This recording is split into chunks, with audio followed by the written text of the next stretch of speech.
Merci de choisir Eugle Magazine Télévision pour vous informer, mesdames et messieurs, le titre de votre journal. Le président de la République, son Excellence Félix Antoine Tshisekedi Tshilombo, est arrivé ce lundi matin à Luanda, en Angola, pour participer au 17e sommet des affaires États-Unis-Afrique. Le Japon a appelé lundi ses habitants à la vigilance face au risque d'un séisme plus fort après que plus de 180 tremblements de terre ont été enregistrés ce week-end près de l'archipel de Tokara au sud du pays. Voilà tout pour les titres. Encore une fois de plus, mesdames et messieurs, bonsoir et bienvenue dans cette grande édition du journal sur Eugle Magazine Télévision. Débutons cette édition du journal avec cette brève. Le Japon a appelé lundi ses habitants à la vigilance face au risque d'un séisme plus fort après que plus de 180 tremblements de terre ont été enregistrés ce week-end près de l'archipel de Tokara au sud du pays. Le chef de l'État Félix Tshisekedi est arrivé dans la matinée de ce lundi 23 juin 2025 à Luanda, en Angola.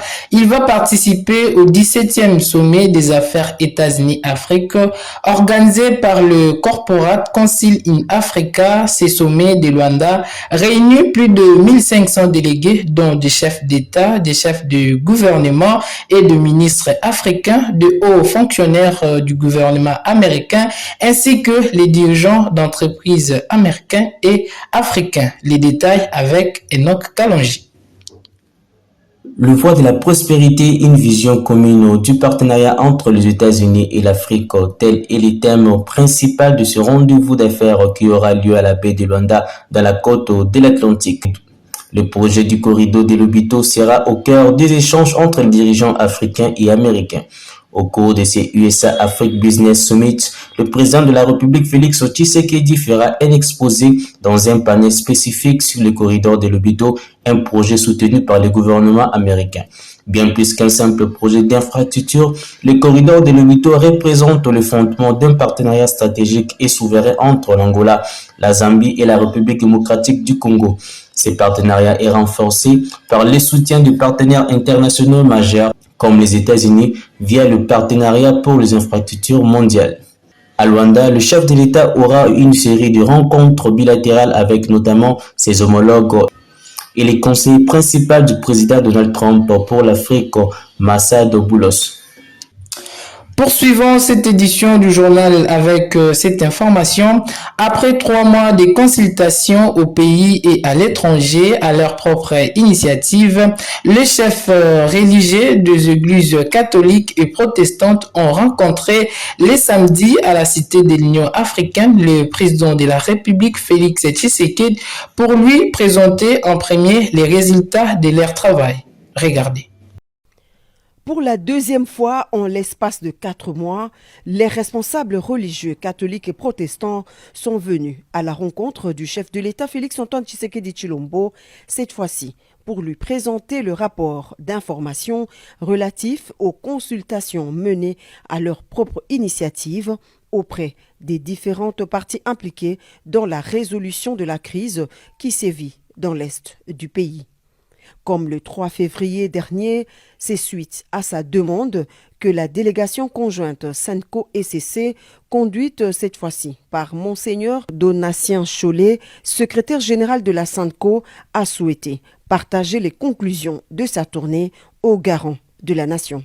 Quand nous sommes venus la première fois présenter au président de la République l'initiative Pacte social pour la paix et le bien vivre ensemble, il nous a écoutés et nous a demandé de lui laisser le temps pour qu'il s'imprègne des documents qui lui ont été laissés et puis que nous nous retrouvions à un autre moment pour échanger davantage sur le contenu.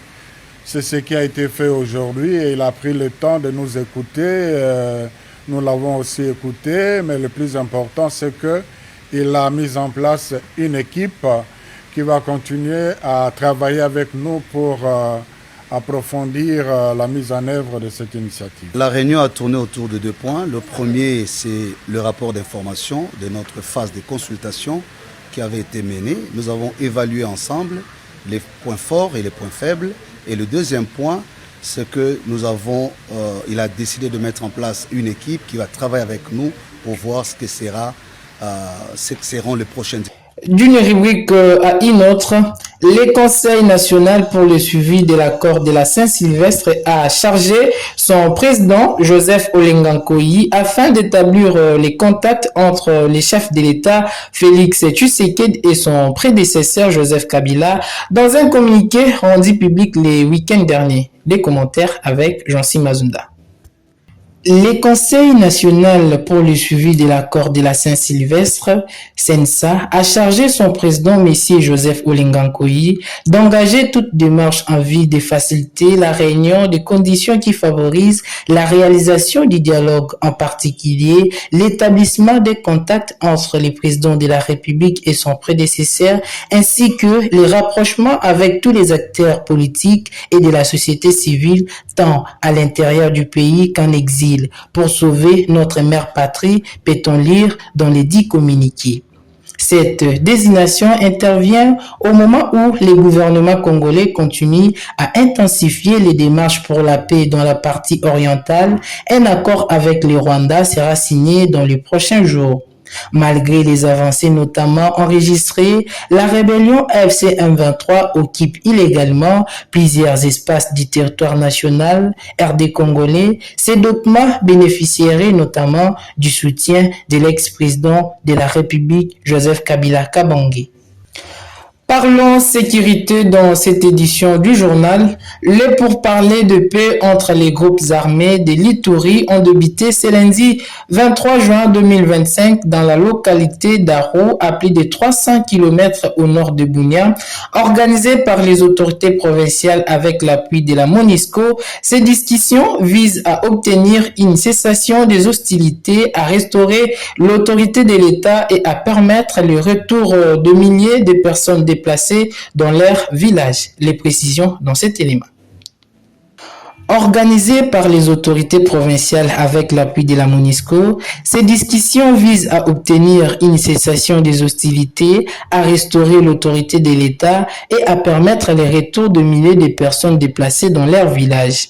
Ces dialogues rassemblent une centaine de participants venus des 5 territoires de l'Ituri. Parmi eux figurent des représentants des principaux groupes armés actifs dans la région, notamment la Codeco, l'autodéfense, les FRPI, FPIC, Chini Yatuna et MAPI.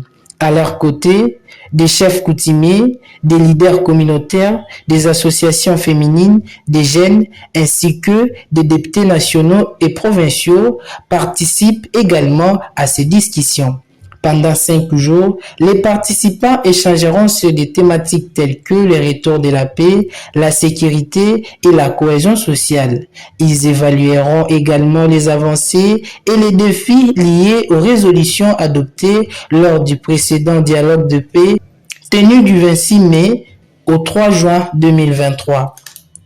L'objectif de ces pourparlers est d'inciter les groupes armés à déposer les armes et à s'engager dans un processus de paix durable. Au cours de son allocution, le commandant de la 32e région militaire a lancé un appel aux jeunes membres des groupes armés. Il les a exhortés à saisir la main tendue du chef de l'État pour contribuer à l'instauration d'une paix durable en Ituri.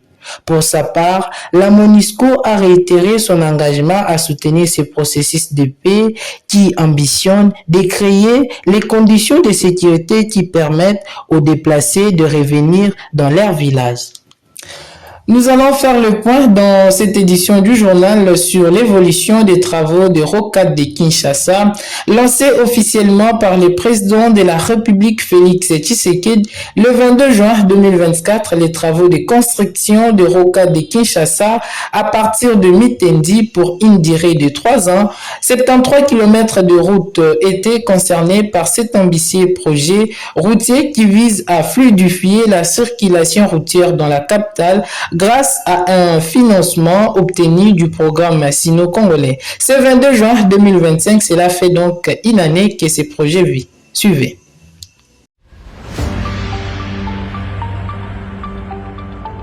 22 juin 2024, 22 juin 2025, voici l'an 1 du projet des rocades de Kinshasa avec ses impressionnantes réalisations. Nazana esengo makasi po nzela elingi banda misala oyo esalema papa ezala te kende te po te bato ebele banda ntina buma papa nzela kolekeza te nazana esengo soki ya solo mokonzi ya mboka alobi asala nzela na osepeli makasi papa esengo na nge ezali namona nzela na miso yango nazana esengo mokonzi ya mboka pardon papa pati asalela biso nzela ebonga nasepeli makasi penza ndenge nzela esalemi boye nazosepela penza papa vraiment pa fati nzambe apambola yo nano mpo na nzela ata pasi ezali me nzela penza mai nzela toza na kimia papa esengo na nga penza eza koto babengaki biso toza na zamba mawa lokola nzela eleki tokomi na prince nasepeli makasi nasepeli vraiment ndenge babongiseli biso nzela ntuka esengo makasi tondimaki teke un jour nzela ekoleka a me ndenge nzela eleki antuka toza na esengo makasi etondinga na motema mpo nateka fufu na depensaka mikolo nyonso na batransport ba 15 000 ba 20 000 me soki transport ekoti awa nakodepense lisu bongo te yango na toza mpenza na esengo makasi bakei zamba me lelo tomo se retrouve na zamba ngo zambe akitisi bakonzi motema basali biso nzela tokomona oyo lelo oyo en tout cas topesi matondo mingi na nzambe oyo apesi makamisi na bakonzi et puis na remercie mingi mokonzi ya mboka Fachi Beton, mes respects chef de l'état umela yaya babilonga boye en tout cas nazo sutuka nanamonake non oui c'est vrai yango ezosalama déjà tv eza radio te oyo ezomona na miso ndenge tokondima. Poursuivons cette édition du journal avec ces désinformations plus brèves. En Côte d'Ivoire, Alassane Ouattara maintient le suspense à l'issue du congrès du parti au pouvoir RH2P tenu dimanche. Le président ivoirien n'a pas donné des réponses claires à la demande unanime des militants qui l'ont appelé la veille à se présenter pour un 4e mandat lors de la présidentielle du 25 octobre. Il s'est limité à déclarer qu'il rendrait sa décision publique dans les jours à venir. Et puis, le président Julius Maada Bio de la Sierra Leone a été élu dimanche 22 juin 2025 président du CEDEAO, une organisation régionale ouest-africaine, au cours d'un sommet ordinaire des chefs d'État qui s'est tenu à Abuja. Il succède à Bola Ahmed, président du Nigeria. Nous allons prendre cette information au-delà de nos frontières avant de boucler cette édition du journal. Le 23 juin 2025 marque le 11e jour d'une guerre régionale majeure entre Israël et Iran. On parle de cette épineuse question d'une contre-attaque iranienne contre les États-Unis après ces bombardements sur les sites nucléaires iraniens dans la nuit de samedi à dimanche. Les précisions avec nos confrères de France 24. Après une semaine à faire durer le suspense, les États-Unis ont frappé dans la nuit de samedi à dimanche 3 sites nucléaires iraniens, se joignant ainsi à l'offensive israélienne contre l'Iran. À Fordo, le principal site d'enrichissement nucléaire iranien, des bombardiers furtifs américains B-2 ont largué 6 bombes anti-bunkers de type GBU-57, les seules à pouvoir détruire de telles infrastructures, situées à des dizaines de mètres sous terre. Le site d'enrichissement d'uranium de Natanz et celui de conversion d'uranium d'Ispahan ont également été visés par 30 missiles Tomahawk lancés à partir de sous-marins américains situés à quelques 640 km de là, selon les médias américains. Le président des États-Unis s'est félicité dans la foulée d'un succès militaire spectaculaire. Notre objectif était la destruction des capacités d'enrichissement nucléaire iraniennes et mettre fin à la menace nucléaire posée par le sponsor numéro 1 du terrorisme. Les sites d'enrichissement nucléaire iraniens ont été complètement et totalement effacés de la carte. Si la paix ne vient pas rapidement, nous frapperons les autres cibles avec précision, rapidité et efficacité. Il s'est également entretenu par téléphone avec le Premier ministre israélien Benjamin Netanyahou, lequel salue un tournant historique vers la paix. Félicitations, Président Trump.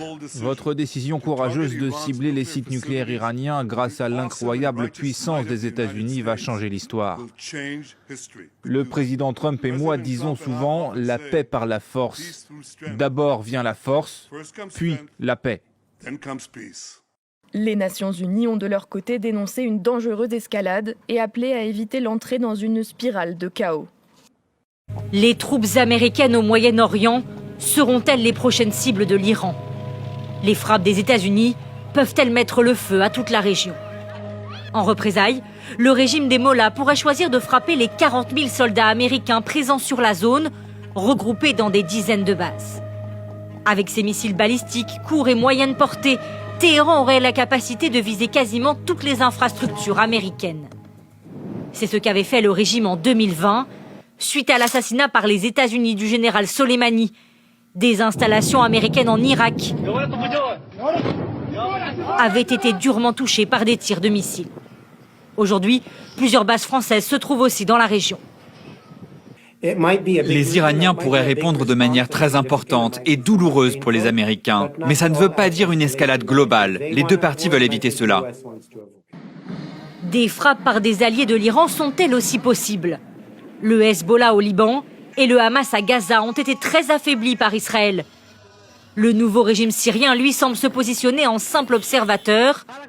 Les rebelles houthis au Yémen, eux, considèrent les frappes américaines comme une déclaration de guerre. Mais l'Iran conserve encore de nombreux alliés. La Russie de Vladimir Poutine, la Chine de Xi Jinping et récemment la Turquie de Erdogan. Le régime iranien a aussi une arme puissante, l'accès au détroit d'Ormuz. 1/5 du commerce pétrolier mondial et du gaz naturel transite par cette zone. Une fermeture serait catastrophique. S'il venait à être bloqué, il n'y a pas de solution de plan B. C'est-à-dire que la solution, elle est ce que l'on a vu dans la crise avec les Russes, c'est une envolée des prix pour que la demande baisse. Les États-Unis se préparent aussi à de potentielles prises d'otages de leurs ressortissants et à des attaques terroristes directement sur leur territoire. Et voilà, nous sommes arrivés à la fin de ce journal. Mesdames et messieurs, merci de l'avoir suivi. Restez-nous toujours fidèles et n'oubliez pas surtout de vous abonner sur notre chaîne YouTube Aigle Magazine Télévision. Au revoir.